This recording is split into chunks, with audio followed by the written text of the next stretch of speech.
May you always be blessed with peace and prosperity. जुड़ शीतल, शीतलता का त्योहार मैथिली।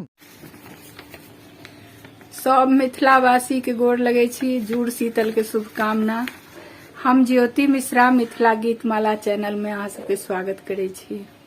आई जुड़ शीतल है तो आई भोरे भोरे उठलौं, कलुका बड़ी भात सब धुरखुर पर पहिने पानि देलियै और ताके बाद बड़ी भात सानलौं, फिर धुरखुर सबके खुएलौं, चूल्हा के खुएलौं। शहर में रहे छी तैं चूल्हा के तो उपास भ नहीं सकैया। गाम घर में जै चूल्हा पर रोज लोग खाना बनबै छथि तै पर आई नहीं बनबै छथि। दोसर ईटा के चूल्हा जोड़ि के ओहि पर खाना बनै छै। ओना तो बसिया खाय के परंपरा छै अजुका दिन, लेकिन बाइस तक खा नहीं सकै छै अबका आबक लोग, तो तै दुआरे टटके खाइ छी। तो हम वएह करै छी, ओतबे धुरकुर के पानि तानि दऽ कऽ फेर अपन ओही चूल्हा पर पोछि पाछि कऽ सब चीज बनबै छी। तो जुड़ शीतल पाबनि जे छै से जुड़ायल रहू। एहिमे माथ पर पानि पैघ बुजुर्ग जे छथिन से धिया पुता के कहै छथिन जुड़ायल रहू।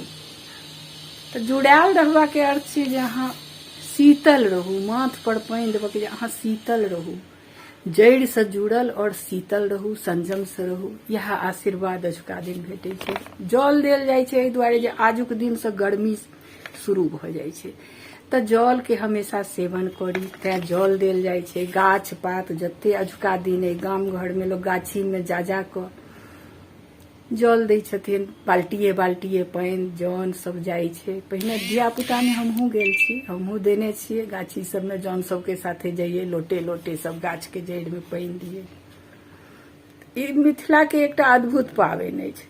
ई प्रकृति के संरक्षण आ शीतलता के लेल ई पाबनि मनायल गेल अछि। ई पाबनि भीषण गर्मी के शुरुआत में अबैत अछि। जुड़ शीतल के अर्थ भेल ठंडा जल से जड़ि के शीतलता प्रदान करब। ताहि दुआरे हम सब गाछ में पानि दिए।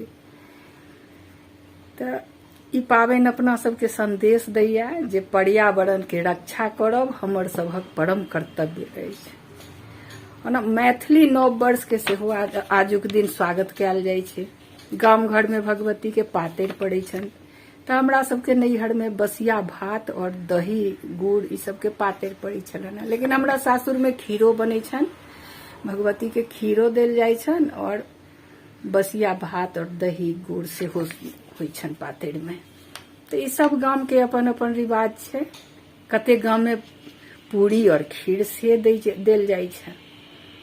तो यह तो सब गोटे जुड़ायल रहू। जे हमरा से छोट छी तिनका आशीर्वाद, पैघ छी तिनका लेल शुभकामना।